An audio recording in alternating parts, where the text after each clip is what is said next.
Bonjour à toutes et à tous, je suis Benjamin Angelard et je suis avocat. Si vous regardez cette vidéo, c'est très probablement que vous envisagez de faire appel à un avocat ou peut-être que vous avez même déjà fait appel à l'un de mes confrères. Et la question qu'on se pose toujours en tant que justiciable, c'est normal, c'est au final, qu'est-ce qui va m'arriver et comment travaille un avocat?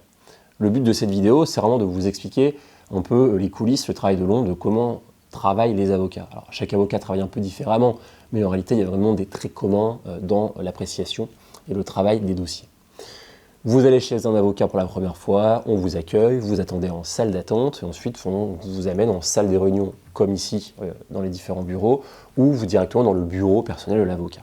Le but du premier rendez-vous, c'est vraiment d'apprendre à vous connaître et de comprendre pour l'avocat ce qui se passe. Donc vous allez avoir la parole, vous expliquez toujours en long, en large et en travers ce qui vous arrive, l'avocat prend des notes, et le but aussi pour l'avocat, c'est de comprendre un peu ce qui vous anime, quels sont vos objectifs, puisque pour chaque dossier, parfois avec des traits de similarité, chaque justiciable n'a pas forcément les mêmes objectifs. Objectifs contentieux, objectifs de principe, objectifs indemnitaires, objectifs de médiation, plein d'objectifs. Le but, nous, c'est de prendre un maximum d'informations.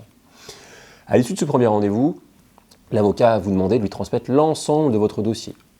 Poum, vous envoyez toutes vos pièces. Le second temps de l'avocat, dans son bureau, commence ce travail de l'ombre, c'est-à-dire qu'on va faire le tri dans toutes les pièces. Ce qui est indispensable, ce qui est annexe, ce qui est totalement inutile. Une fois qu'on a ce premier tri, on va se lancer dans la lecture globale de tout le dossier. Cette lecture globale nous vise à avoir une vue à la fois factuelle de ce qui se passe et aussi, une fois qu'on aura cette vue factuelle, on va rédiger une sorte de mémo, une première synthèse du dossier. Une fois qu'on a cette première synthèse du dossier, accompagnée des pièces les plus importantes, on va pouvoir qualifier juridiquement ce qui se passe. C'est-à-dire qu'on est dans un état de droit, un monde de droit, et donc chaque situation factuelle va pouvoir être raccrochée à des dispositions juridiques. Une fois qu'on a fait ce travail, on va ensuite bâtir, c'est-à-dire le travail rédactionnel. On va rédiger nos mémoires, nos conclusions, nos assignations pour vous.